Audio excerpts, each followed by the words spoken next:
සමාජය නැවත වරක් රිචඩ් සොයිසා ඝාතනය ගැන කතා කරන්න පටන් අරගෙන තියෙනවා. ඒ අශෝක හඳගමගේ අධ්‍යක්ෂණය කළ රාණී සිනමා පටය නිසාවෙන්. රිචඩ් සොයිසා කියන්නේ 1980 දශකයේ මුල ඉඳලම මාධ්‍යවේදියෙක්, නළුවෙක්, මානව හිමිකම් ක්‍රියාකාරකයෙක් විදිහට පමණක් නෙවෙයි, ලේඛකයෙක් විදිහටත් අපේ සමාජයට සමීප වුණ තැනැත්ති. මේ නිසා රිචඩ් සොයිසාගේ ඝාතනය ගැන සමාජය හැමදාම කතා කරනවා. නමුත් ලංකාවේ ඝාතනයට ලක් වුණු පළවෙනි මාධ්‍යවේදියා රිචඩ් සොයිසා නෙමෙයි. මෑත ඉතිහාසයේ මෙරට සිදු වූ පළමු මාධ්‍යවේදී ඝාතනය වාර්තා වන්නේ 1981 ජුනි මාස 3 වෙනිදා යාපනයේදී. ඔහුගේ නම තමයි නවරත්නම්. යාපනය සංවර්ධන සභා ඡන්දයේදී සිදු වුණු ප්‍රචණ්ඩ ක්‍රියා හේතුවෙන් නවරත්නම් ඝාතනය වෙන්නේ වෙඩි වැදිලා. ඔහු ඡායාරූප ශිල්පියෙක්. ඒ වන විට ඔහු ඊළනාඩු නම් දෙමළ පුවත්පතට ඡායාරූප සැප වූ ඡායාරූප මාධ්‍යවේදී. නමුත් ඒ ඝාතනය ගැන වැඩි කතා වෙන්නේ නැහැ. අපේ රටේ සිදු වූ පළමු මාධ්‍යවේදී ඝාතනය විදියට අපි හැමෝම කතා කරන්නේ 1981 10 වෙනි මාසේ 26 වෙනිදා සිද්ධ වෙච්ච දිවයින පුවත්පතේ ඡායාරූප මාධ්‍යවේදී විමල් එස් සුරේන්ද්‍ර මහතාගේ ඝාතනයයි. විමල් එස් සුරේන්ද්‍ර මහතාගේ මරණය ක්‍රියා අනතුරක් නිසාවෙන් සිදු වූවක් බවට වාර්තා වුණත් එය ඝාතනයක් බවයි බොහෝ දෙනා පවසන්නේ. එයට හේතුවක් තියෙනවා. විමල් එස් සුරේන්ද්‍ර හිටපු ජනාධිපති රණසිංහ ප්‍රේමදාසගේ බිරිඳ වෙච්ච හේමා ප්‍රේමදාසගේ ආන්දෝලනාත්මක ඡායාරූපයක් ගන්නවා. එම ඡායාරූපය එකල පළ වූ පුවත්පත්වල පළ වෙනවා. මේ හේතුවෙන් විමල් එස් සුරේන්ද්‍ර ඝාතනය වූ බවයි පැවසෙන්නේ. ඔහුගේ මරණයට හේතුව ක්‍රියා අනතුරක් කියලා කිව්වත් ඔහු ගමන්ගත් යතුරු පැදිය ස්ටෑන්ඩ් එක ගහලා කෙලින් කරලා තිබිලා තියෙනවා. ඔහුගේ හිස් වැස්ම සහ ඔරලෝසුව හම්බ වෙන්නේ එකල වත්තල මන්ත්‍රීවරයා වෙච්ච ජෝන් අමරතුංගගේ නිවසේ. මේ නිසා මෙය ක්‍රියා අනතුරක් නිසාවෙන් සිදු වූ මරණයක් නොව ඝාතනයක් බවයි බොහෝ දෙනා පවසන්නේ. නමුත් සමාජයේ මේ මරණ ගැන කතා කරන්නේ නැහැ. සමහරු මේව ගැන දන්නේත් නැහැ. මා පෙර සඳහන් කළ කරුණු එනම් නළුවෙක්, මානව හිමිකම් ක්‍රියාකාරී ලේඛකයෙක්, මාධ්‍යවේදියෙක් විදිහට අපිට හුඟක්ම සමීප චරිතය තමයි රිචඩ් සොයිසා. දොරින් දොර මලබෙරේ වැයුණු සෑම තැනකම ඉදිවුණු ටයර් සෑමත ජනතාවගේ ඉරණම විසිඳුණු භීෂණ යුගයක අවසානයේ කෙමෙන් උදා වුණු 1990 පෙබරවාරි 19 වෙනිදාට හිරු පායනට හෝරා කිහිපයකට පෙර මාධ්‍යවේදී රිචඩ් සොයිසා පැහැර ගැනීමකට ලක් වෙනවා. ඒ ඔහු සහ ඔහුගේ මව වූ මනෝරාණි සරවණ මුත්තු මහත්මිය ජීවත් වූ රාජගිරිය වැලිකඩවත්ත නිවසට කඩා වැටුණු ලේ පිපාසිතයන් පිරිසක් විසින්. එදින දහවල් වන විට රිචඩ්ගේ මල සිරුර මොරටුව කොරළවැල්ල මුහුදු වෙරළට ගොඩ ගහලා තිබුණා. ඔහු මරණයට පෙර බොහෝ දුක් ගැහැටවලට මුහුණ දුන් බව පෙනෙන්නට තිබුණා.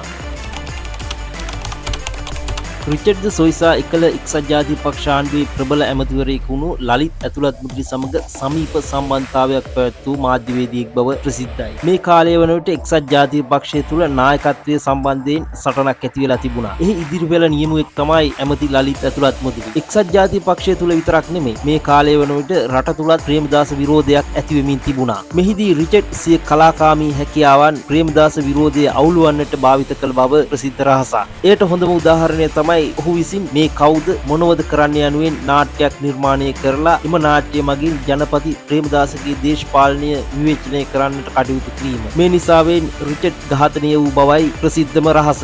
නමුත් සමාජයේ නොදන්නා තවත් කතාවක් තියෙනවා. ඒ තමයි රිචඩ් සොයිසා එවකට ජනතා විමුක්ති පෙරමුණේ ඉහළ පෙළේ චරිතයක් බවට පත්ව සිටියාය කියන එක. පසුකාලීනව ජනතා විමුක්ති පෙරමුණේ නායකත්වයට පත් වුණ සෝමවංශ අමරසිංහට ජීවිතේ බේරාගෙන තමන්ගේ දරු පවුලත් එක්ක ඉන්දියාවට පැනලා යන්න උදව් කරලා තියෙන්නේ රිචඩ් සොයිසා. ජනතා විමුක්ති පෙරමුණත් එක්ක තිබුණු ඉහළ සම්බන්ධතා නිසාවෙන් රිචඩ් ඝාතනය වූ බව එක් මතයක්. රාවේ පුවත්පතේ හිටපු කර්තෘ දිවංගත මාධ්‍යවේදී වික්ටර් අයිවන් 2001 වර්ෂයේදී ඒ සම්බන්ධයෙන් හෙළිදරව්වක් කරලා තියෙනවා. ජනතා විමුක්ති පෙරමුණත් එක්ක සිබූ සම්බන්ධය නිසාවෙන් රිචඩ් මරා දැම්මාය කියන එක සාධාරණ තර්කයක් නෙමෙයි. කවුරුන් කොහොම කිව්වත් මාධ්‍යවේදී රිචඩ් සොයිසාගේ ඝාතකයන්ට අපට සමාව දෙන්න පුළුවන් කමක් නැහැ. ප්‍රේමකීර්ති දාල්විස්, විජය කුමාරතුංග, සාගරිකා ගෝමස්, දේවිස් මුරුගේ වගේ මාධ්‍යවේදීන් වගේම රිචඩ් සොයිසාත් අපේ සමාජයට අත්‍යවශ්‍ය මිනිසෙක් බවයි අපේ හැඟීම.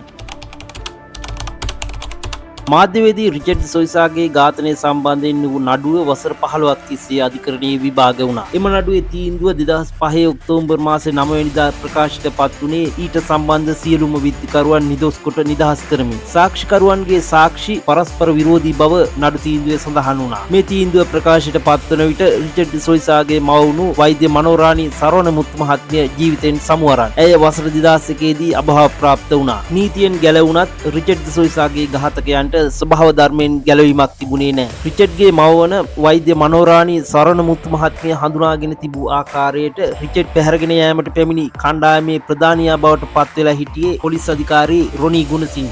1993 මැයි මාසේ 1 වෙනිදා ජනාධිපති රණසිංහ ප්‍රේමදාස ඉලක්ක කරගනිමින් LTT සංවිධානයේ මරාගෙන මැරෙන බෝම්බකරුවෙකු එල්ල කළ බෝම්බ ප්‍රහාරයෙන් පොලිස් අධිකාරී රොනි ගුණසිංහගේ ජීවන ඉරණමත් විසඳුණා. 1994 වර්ෂයේදී බලයට එන්නේ චන්ද්‍රිකා බණ්ඩාරනායක කුමාරතුංග මැතිණිය. ඇයට බලය ලබා ගන්න මාධ්‍යවේදී රිචඩ් සොයිසාගේ ඝාතනය විශාල ඉල්ලුමක් වුණා. ඒක හරියට මාධ්‍යවේදී ලසන්ත වික්‍රමතුංගගේ ඝාතනය ඉල්ලමක් කරගනිමින් 2015 දී යහපාලන රජය බලයට පැමිණියා හා සමාන සිදුවීමක්. නමුත් බලය ලබාගත් සැනින් මේ ආණ්ඩු දෙකටම ඒ ඝාතන දෙකටම සාධාරණත්වය යුක්තිය ඉෂ්ට කරන්න පුළුවන් කමක් ලැබුණේ නැහැ. සෑම මැතිවරණයකදීම බලය ලබා ගන්න මේ මරණ සිල්ලර මෙවලමක් විදියට පාවිච්චි කරන්න පාලකයන් උත්සුක වෙනවා.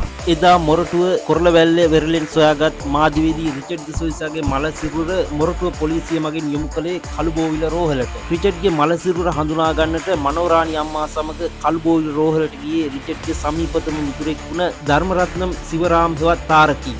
ඔහුගේ ජීවන ඉරණමත් ඊට අවුරුදු 15කට පස්සේ විසඳුණා. 2005 අප්‍රේල් මාසේ 28 වෙනිදා පැහැර ගැනීමට ලක්වන මාධ්‍යවේදී තාරකී සිවරාම්ගේ සිරුර පාර්ලිමේන්තුව අසලින් හමු වුණා. රිචඩ්ගේ මව වූ මනෝරාණි සරණමුත්තු මහත්මියගේ ජීවිත කතාව ආශ්‍රයෙන් නිලේන්ද්‍ර දේශප්‍රිය චිත්‍රපටයක් කරන්නට සැරසුණා. නිෂ්පාදකයා වුණේ එවකට විපක්ෂයේ මන්ත්‍රීවරයෙක් වෙච්ච ආචාර්ය බන්දුල ගුණවර්ධන. නමුත් එවකට පැවති යහපාලන ආණ්ඩුව එම චිත්‍රපටය කරන්නට අවසර ලබා දුන්නේ නැහැ. ලසන්ත වික්‍රමතුංග, රිචඩ් සොයිසා, තේවිස් ගුරුගේ, විජය කුමාරතුංග, ප්‍රේමකීර්ති අල්ලිස් වැනි මාධ්‍යවේදීන් තවත් මේ දරන මත පහළවන්නේ නැහැ. නමුත් ඒ ඝාතන අපට කියා දෙන එක පාඩමක් තියෙනවා. ඒ තමයි නිදහස් ස්වෛරී රාජ්‍යයක් වත් රජයට එරෙහි හෝ රජයට පක්ෂව නිදහස් මතයක් දැරීමට මේ දෙරණ මත ඉඩක් නැති බවයි. එය ඉතිහාසයට වර්තමානයට පමණක් නොවේ අනාගතයටත් පොදු ධර්මතාවක් බවයි.